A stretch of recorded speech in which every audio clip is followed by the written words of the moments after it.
Today's video is sponsored by Bespoke Post, a very cool monthly membership club delivering awesome boxes of top shelf goods from under the radar brands. Every month, Bespoke Post introduces its members to cool new products, outdoor gear, barware, tools, home and kitchen goods, clothing, and more.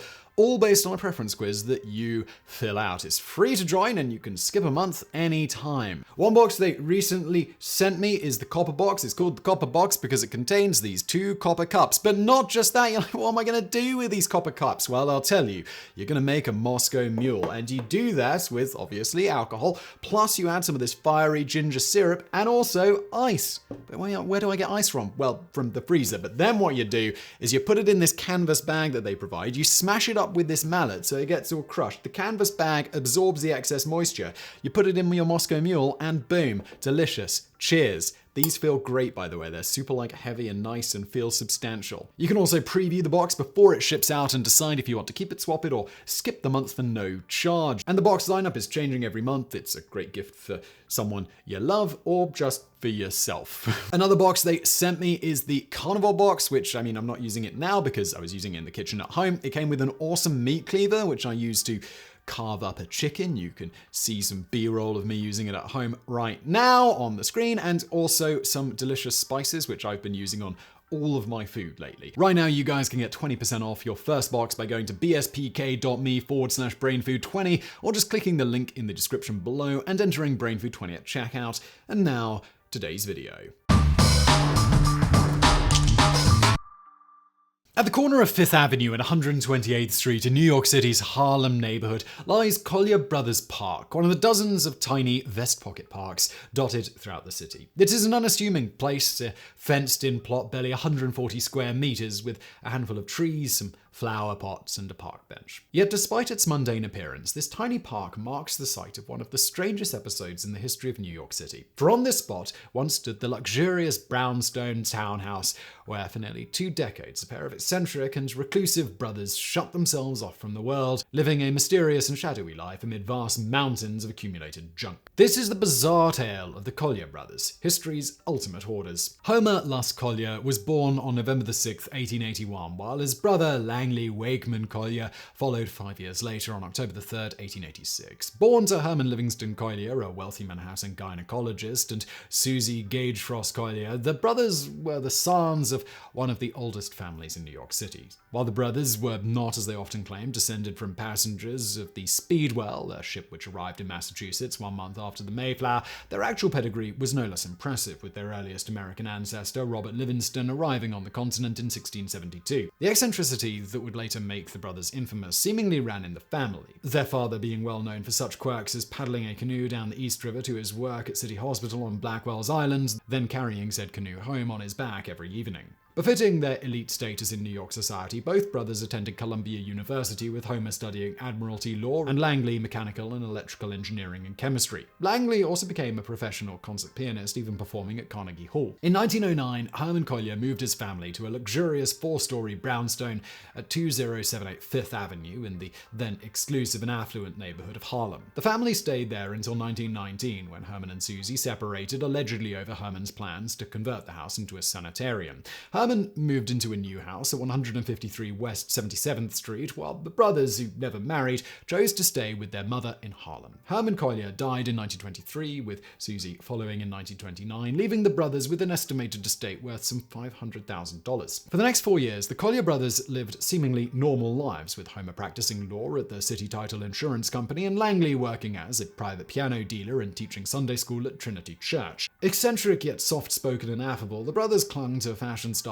20 years out of date, with Homer favoring Victorian-era high collars and sideburns, and Langley long drooping bow ties and moustaches. But in 1933, everything changed. In that year, Homer Collier suffered a stroke, leaving him blind in both eyes and forcing him to give up his work. Langley immediately gave up his own professional pursuits, withdrawing to the family home and devoting himself entirely to caring for his older brother. For some 14 years, little was seen or heard of the Collier brothers, with Langley Collier only emerging after midnight to run errands. clothes. Dressed in a greasy boating cap and a long threadbare coat held together with pins, he would walk for miles through the night to buy bread or scavenge food and other trash from dumpsters, dragging anything that caught his eye back to the brownstone. Soon, every floor of the house was packed floor to ceiling with mountains of random junk, from pianos to rusty bed springs, steamer trunks, baby carriages, books, bolts of fabric, human organs preserved in jars, a complete automobile chassis, and countless stacks of newspapers and magazines, which Langley claimed to be saving for when Homer eventually regained his sight. And despite their great wealth, the Colliers refused to pay their utility bills or taxes, leading to their telephone being disconnected in 1937 and their electricity, water, and gas being shut off in 1938.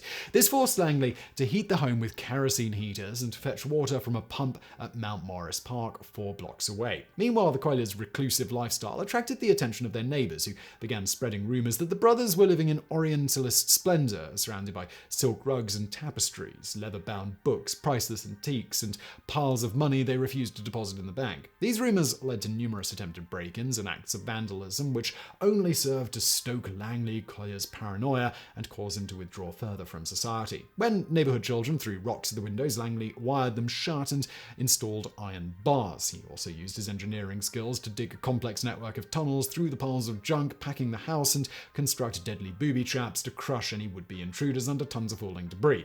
Yet despite these elaborate precautions, Langley professed no malice towards his neighbors, explaining in a rare 1939 interview that, "I don't want to be bothered by people. All people are after is money. All we want is for people to leave us alone. A man's home is his castle. What we do inside it is our business." And what Langley Collier did in his castle was wait on his brother, who, in addition to being blind, had by 1940 become paralyzed by rheumatoid arthritis. Distrusting doctors whom he feared would cut Homer's optic nerve or give him drugs that would shorten his life, Langley insisted on healing his brother via natural means, including a special diet consisting mainly of black bread, peanut butter, and vast quantities of oranges. As Langley explained to reporters, "You must remember that we are the sons of a doctor. We have a medical library of 15,000 books in the house.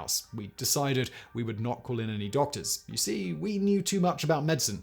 No, we decided to do it our own way, by diet and rest. Homer eats 100 oranges a week and is improving. He can sit up a little now. We believe in letting nature take its course." Utterly devoted to his brother, Langley did everything he could to keep Homer comfortable, entertained, and stimulated. "I cook his meals and have to cut up his meat into little cubes so he can eat it with a spoon.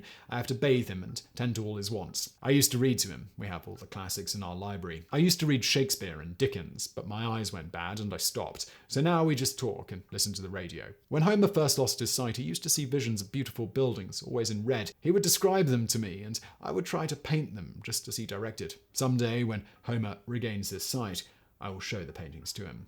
Langley spent the remainder of his time tinkering with various inventions, including a device for vacuuming the inside of pianos and an electrical generator made out of an old Model T Ford, which he briefly used to light the house. However, this proved too inconvenient to operate, and Langley soon switched back to using kerosene lamps. As time went by, Langley grew ever more protective of his older brother, refusing to let anyone, not even firefighters summoned to put out a small blaze, see or speak to him.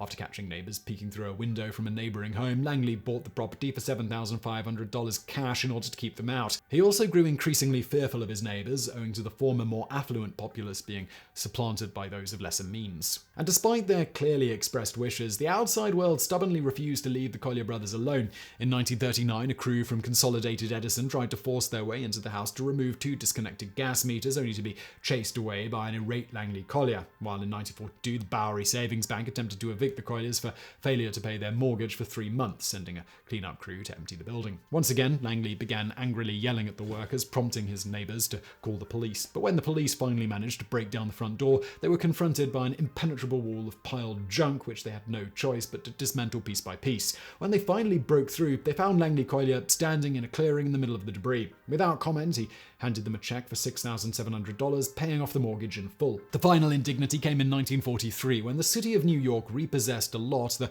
Collier brothers had purchased in 1932 with the intention of developing an apartment complex, using it to pay $1,900 of back taxes that the brothers owed to the city. Langley loudly protested the repossession, claiming that since the brothers had no income, they should not pay income taxes. However, However, this defense ultimately proved unsuccessful. Over the next 5 years, things seemed to settle down, and the Colliers once again disappeared from public view. Langley Collier was last seen in public in July 1946 when he appeared in court to testify against a young black man accused of breaking into the brownstone. Then, on March 21st, 1947, a man identifying himself only as Charles Smith called the 122nd Police Precinct, claiming he smelled decomposition coming from the Collier house. William Baker, the patrolman assigned to the call, found it impossible to break into the house as the doorway was blocked by a wall of junk. An emergency team of 7 officers was duly assembled and began pulling out the junk piece by piece, throwing it down to the street below. After 5 grueling hours of digging, the officers finally broke into a small alcove lined with stacks of newspaper, where they discovered the body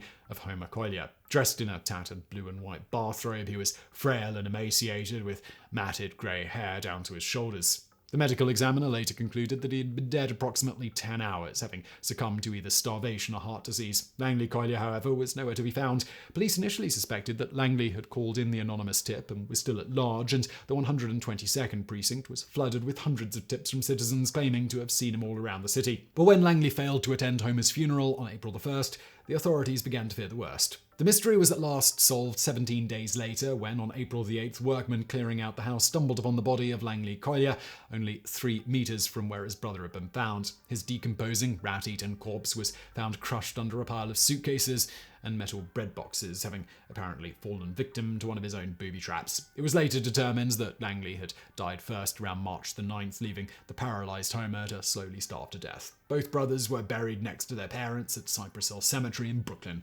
Meanwhile, workmen removed more than 140 tons of accumulated junk from the Collier home, much of which was declared worthless. The few salvageable items fetched $2,000 at auction, while some of the more unusual artifacts, such as the chair in which Homer Collier had died in, were exhibited in various dime museums and sideshows for nearly a decade.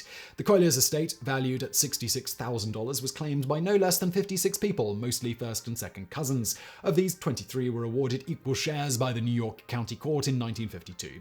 As for the Collier's brownstone, years of neglect had rendered it unsalvageable, and on the 30th of June 1947, Supreme Court Justice J. Edward Lombard Jr.